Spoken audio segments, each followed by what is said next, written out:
પ્રદેશ કોંગ્રેસ આદિવાસી વિભાગ દ્વારા આવેદનપત્ર, ભિલોડા મામલતદારને અપાયું આવેદનપત્ર.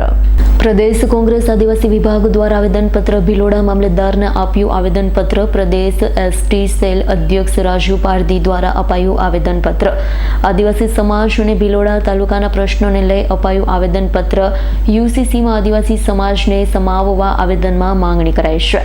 ભિલોડા બાયપાસ રોડમાં આદિવાસી લોકોની જમીન બચાવવાની પણ માંગણી. જિલ્લા કોંગ્રેસ પ્રમુખ સહિત મોટી સંખ્યામાં કાર્યકરો ઉપસ્થિત રહ્યા. આ દેશની અંદર સંવિધાન બચાવવા માટે ઓલ ઇન્ડિયા કોંગ્રેસ કમિટીએ આદેશ આપ્યો હતો.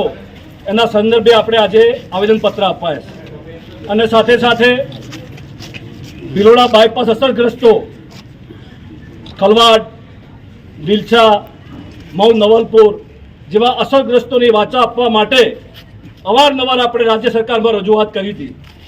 છતાં પણ સરકાર અને ભારતીય જનતા પાર્ટીના પેટમાં કંઈ દુખતું હોય તેમ આપણી જમીનો હડપ કરવાની વાત કરી રહી છે.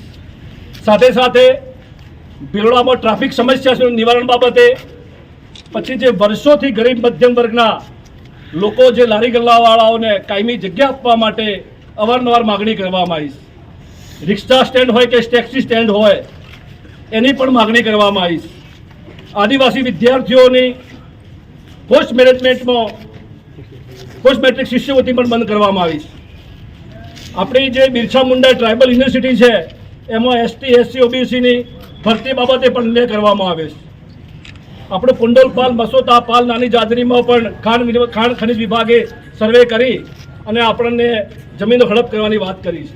એના માટે આપણી વેદના સાંભળવા માટે ખેડબ્રહ્મા વિજયનગરના ધારાસભ્ય તુષારભાઈ ચૌધરી સાહેબ, જે માજી કેન્દ્રીય મંત્રી રહી ચૂક્યા છે, એમને આપણે સાંભળવાના છે. પણ એના પહેલાં નીલાબેન ખરાડી અને બે સરપંચો માન્ય તુષારભાઈ સાહેબને જે રજૂઆત કરવી છે રજૂઆત કર્યા પછી એમની વાત રજૂ કરશે. જયદીપ ભાટિયાનો રિપોર્ટ, S9 ન્યૂઝ, અરવલ્લી.